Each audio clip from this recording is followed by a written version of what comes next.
Print ads. Print ads? Do we even have print ads anymore? Well, for years we did have print ads, right? When we had magazines and, we had to run ads in magazines because that's what we used to get our information from, not the, worldwide internets. I'm Scott ToyGuru Neitlich. I was the brand manager at Mattel for about 95% of Masters of the Universe Classics. And I want to talk today about the print ads for Masters of the Universe Classics, which, for the most part, looked like this. They were basically featuring one figure, a short blurb of copy, and a snappy headline written by yours truly. While most folks know me as the brand manager for Masters of the Universe Classics, I started off at Mattel as a writer because I came from Mattel from an ad agency where I wrote copy and wrote snappy print ads with headlines and stuff like that. So while I love that I got to help write the bios and do a lot of that stuff, it was actually a real treat to get to work on the print ad campaigns because that was really where my background was, in advertising and writing print ad copy and headlines. So it's things that were a lot more exciting than glaucoma medication. Believe me, He-Man was way more fun to write for. Now, most of these ads ran in Toy Fair magazine, which, sniff, yes, we all miss Toy Fair. That was a tome to be remembered. It was an awesome magazine that just focused on the toy industry. Now, there were others. There was Lee's and Tome Arts, and other magazines, and we did advertise in those as well, but Toy Fair was the creme de la creme, because they really were funny, and they were written by toy fans. So, let's talk a little bit about MOTU advertising. Obviously, in the vintage day, you could see He-Man on TV, but you could see Filmation, which basically was a cartoon ad for He-Man. But the print ads, well, they were aimed at parents. I mean, here this print ad is literally saying, give your child all the fun in the universe. This is a toy print ad designed to appeal to parents to buy toys for their kids. Well, now that Masters of the Universe Classics has come along, and it's a toy line for collectors without TV, without the advantages of being able to advertise on TV or have an animated series, or even a comic book. We basically just had the figures. No comic, no TV, no movies. All we really had at the end of the day, as far as content, was the bios and the figures. And the idea was to find every possible way to maximize what we did have to try to promote the brand. And that was a big reason for the bios and the bio reveals and all of that, because every time we revealed a bio, it would make headlines, except for when they stopped having bios. But when they did have bios, fans would talk about this. I mean, the threads go on and on and on and on. I mean, it's way more than even 22 pages here on this He-Man.org fan site thread. So the bios became kind of that medium without TV or a comic. And in addition to that, the print ads were also designed to do this. So a lot of times the copy, that little blurb with the figure, was designed to drop in little bits of information, maybe more information that was just in the bios. I mean, of course, we had, the snappy headlines, and we had the really cool shot of the figure. But with that copy paragraph, we were able to drop in, little extra bits of information, which might even push the lore forward. It was basically using every possible piece of our arsenal when we didn't have a TV show or a comic or a movie. Now, I will say that doing these ads was actually heavily influenced by an ad campaign that Hasbro ran for Power of the Jedi a few years earlier. I honestly loved this ad campaign. I thought it was hilarious. It was exactly up my alley. It was using puns paired with images that was absolutely aimed at the adult collector. I mean, honestly, some of the ads were, shall we say, inappropriate for children, yet they were running in, magazines that kids could easily get. And I was honestly pretty impressed with what Hasbro was doing, that they were, doing these sort of pun plus visual of the figure ads to promote the Power of the Jedi Star Wars 3 3/4 line. Even, this one here was a fan's choice figure. You asked to see me. Yes, we did. You won the fan's choice poll.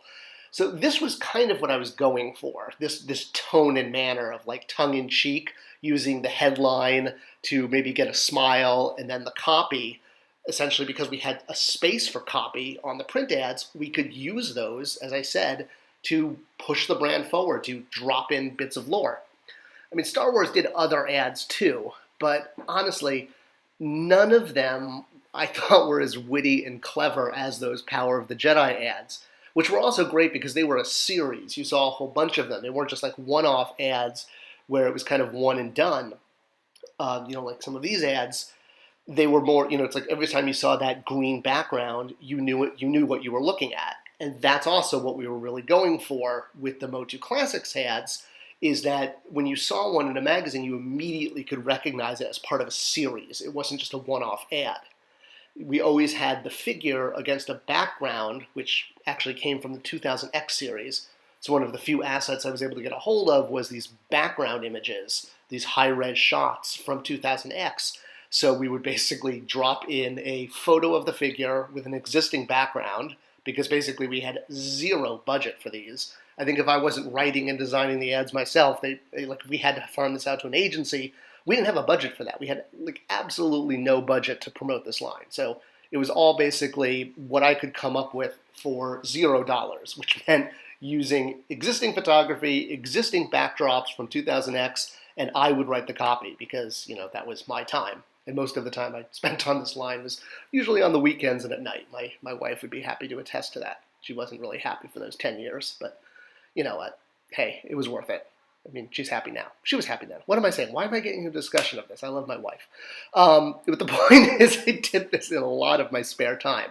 But that was what allowed these ads to happen, was because I was influenced by those Power of the Jedi ads, and by using very little resources, literally existing art and existing backgrounds and existing cross-sell images that we already had, like the figures were already being shot for the cross-sell. So I was able to say, hey, can you take one more shot for me for the print ad? And there was no cost to that for the most part. So it was basically a way of doing print ads with very little cost and my creative juices. Now, there were three in particular I wanted to point out that were interesting about, well, one, what they said, and also how they pushed the brand forward. So this one for Vicor, which, we showed the He-Man concept art up there to show that he was based on that, but we were trying to make him into an original character so that he could be, sold as a toy and as a commercialized figure. And we mentioned the Sword of Gaz on the print ad, and people were asking, what is this? What is the Sword of Gaz? And that's a perfect example of using the print ad copy to push the brand forward, sneaking in those little bits of details that fans would zone in on and then discuss. That was really the whole point, was just to get them to talk about it, because the more they talked about it, the more, we sold. So if you look on that Preternia map, you will see the village of Gaz way down there in the corner, right? And then straight up from Gaz, you see the Valley of Gnarl, which is mentioned on Vicor's bio. So this was like kind of Vicor's zone on Preternia, and so there you had the village of Gaz, where the sword came from, and the Valley of Gnarl, which he was defending, from the fighting foemen. And there's, Foe Castle right there. So all these things that were mentioned in either the bios or the print ads became real on the map years later, and that was kind of the payoff. All the discussion that happened, well, that was deliberate. So another example is Chief Carnivus here. So on his print ad, I had mentioned the Sword of Saz. And people are like, wait a minute, you're just naming all of the swords after two consonants with a Z, or a consonant, an A, and a Z in it, or something like, it's formulaic. But no, it wasn't formulaic. In this case, the Sword of Saz actually came from it was a Filmation reference. And I was surprised. I don't know if anyone ever mentioned it. Prove me wrong. I'm sure people did on the forums. I didn't read every post ever. But if you remember Season 2, Episode 1, The Cat and the Spider, which most people remember as being the episode that had Katrina in it, who I think was quite fan-demanded, mostly because, she was a cute, sexy female cat character. And eventually she did get made in the Club Grayskull Filmation series that Super 7 released, and, a great figure all on her own. But going back to the episode, King Paw, if my memory serves, he kept mentioning Saz. He'd be like, "Buy Saz," like as if like that was like his god or his deity or something. So that's where Saz came from. It was like an offshoot line that King Paw would mention.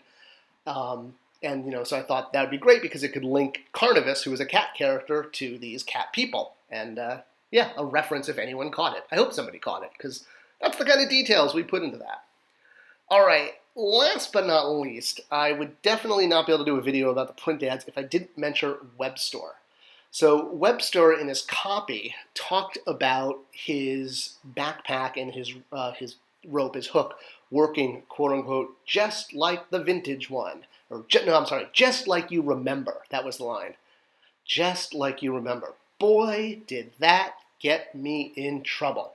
Because unlike the vintage figure, the classics figure did not have a mechanism in the backpack that made the rope, the figure climb up and down. You had to do that on your own. And that was what I meant by it, meaning you could move him around like you remember. I wasn't trying to imply it had a mechanism. But my copy, my line was, well, I don't want to say misinterpreted because I get how people take things literally, so I'm not saying it was misinterpreted, but I guess I'm saying it was taken literally.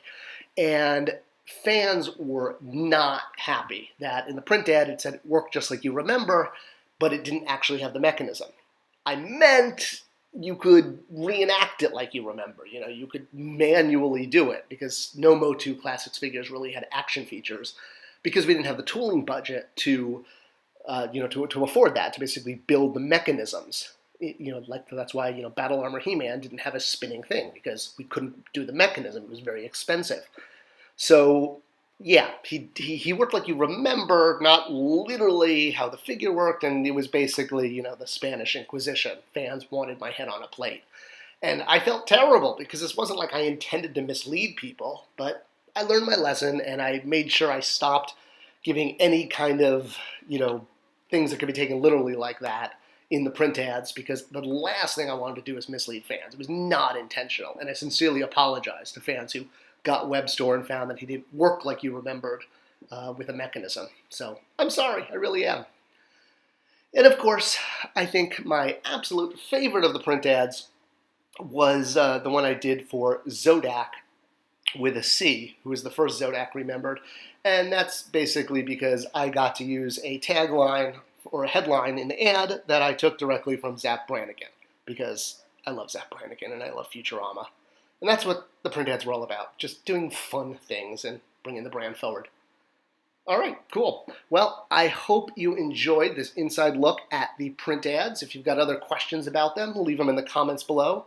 Subscribe, ring the bell, give me a like on the video, and I'll see you guys in the next video. Thanks for watching.